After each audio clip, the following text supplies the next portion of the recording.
आपने महाभारत की कथा तो अवश्य सुनी और देखी होगी, किंतु कुरु वंश की उत्पत्ति कैसे हुई? आज के इस वीडियो में हम आपको कुरु वंश की उत्पत्ति की कथा सुनाने जा रहे हैं। पुराणों के अनुसार ब्रह्मा जी से अत्रि, अत्रि से चंद्रमा, चंद्रमा से बुध और बुध से ईलानंदन पुरूरवा का जन्म हुआ।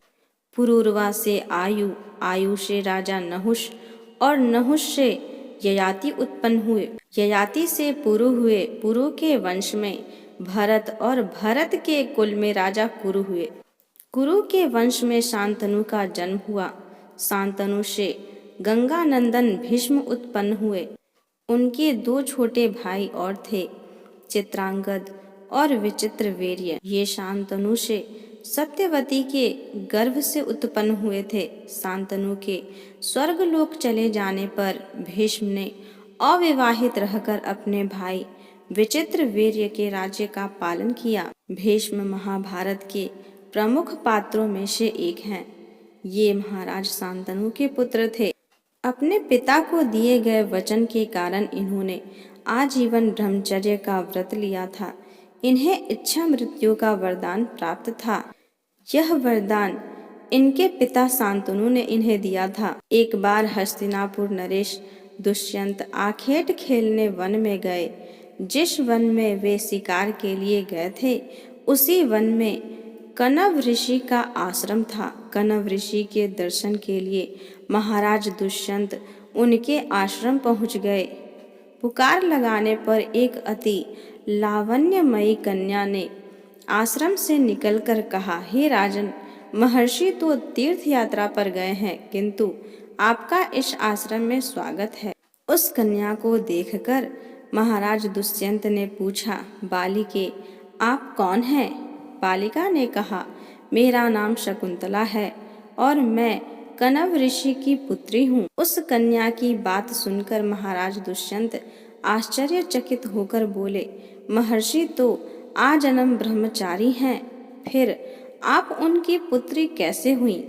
उनके इस प्रश्न के उत्तर में शकुंतला ने कहा, वास्तव में मेरे माता पिता मेनका और विश्वामित्र हैं। मेरी माता ने मेरे जन्म होते ही मुझे वन में छोड़ दिया था, जहाँ पर शकुंत नामक पक्षी ने मेरी रक्षा की, इसीलिए मेरा नाम शकुंतला पड़ा। उसके बाद कनव ऋषि की दृष्टि मुझ पर पड़ी और वे मुझे अपने आश्रम में ले आए। उन्होंने ही मेरा भरण पोषण किया। जन्म देने वाला, पोषण करने वाला तथा अन्न देने वाला, ये तीनों ही पिता कहे जाते हैं। इस प्रकार कनव ऋषि मेरे पिता हुए। शकुंतला के वचनों को सुनकर महाराज दुष्यंत ने कहा, शकुंतले, तुम क्षत्रिय कन्या हो। यदि तुम्हें किसी प्रकार की आपत्ति न हो तो मैं तुमसे विवाह करना चाहता हूँ। शकुंतला भी महाराज दुष्यंत पर मोहित हो चुकी थी, अतः उसने अपनी स्वीकृति प्रदान कर दी। दोनों ने गंधर्व विवाह कर लिया। कुछ काल बाद महाराज दुष्यंत ने शकुंतला के साथ विहार करते हुए वन में ही व्यतीत किया। फिर एक दिन वे शकुंतला से बोले, प्रियतमे, मुझे अब अपना राजकार्य देखने के लिए हस्तिनापुर प्रस्थान करना होगा। महर्षि कनव के तीर्थ यात्रा से लौट आने पर मैं तुम्हें यहाँ से विदा कराकर अपने राजभवन में ले जाऊंगा। इतना कहकर महाराज ने शकुंतला को अपने प्रेम के प्रतीक के रूप में अपनी स्वर्ण मुद्रिका दी और हस्तिनापुर चले गए। एक दिन उसके आश्रम में दुर्वासा ऋषि पधारे। महाराज दुष्यंत के विरह में लीन होने के कारण शकुंतला को उनके आगमन का ज्ञान भी नहीं हुआ और उसने दुर्वासा ऋषि का यथोचित स्वागत सत्कार नहीं किया।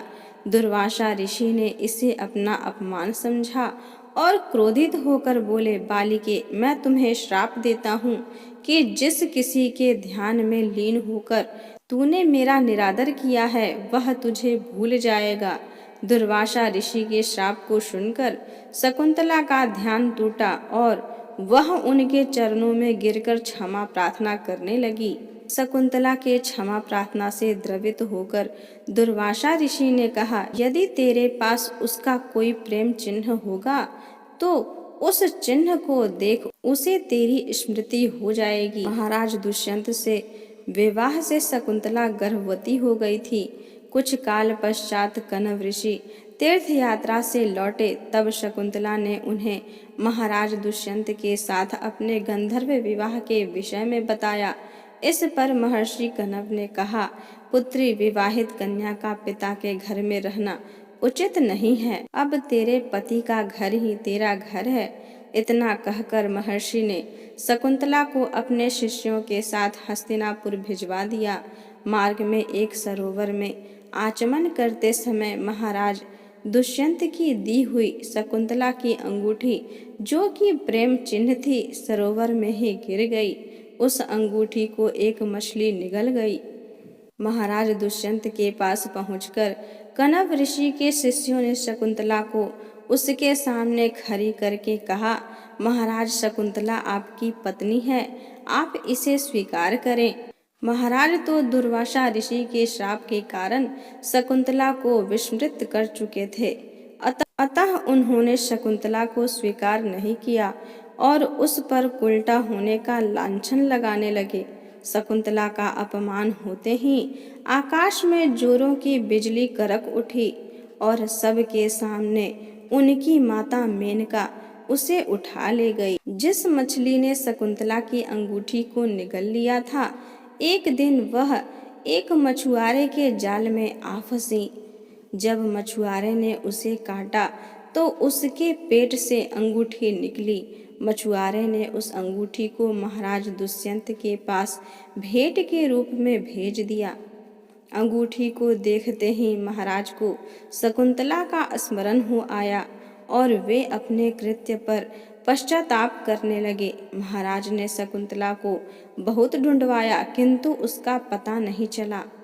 कुछ दिनों बाद देवराज इंद्र के निमंत्रण पाकर देवासुर संग्राम में उनकी सहायता करने के लिए महाराज दुष्यंत इंद्र की नगरी अमरावती गए।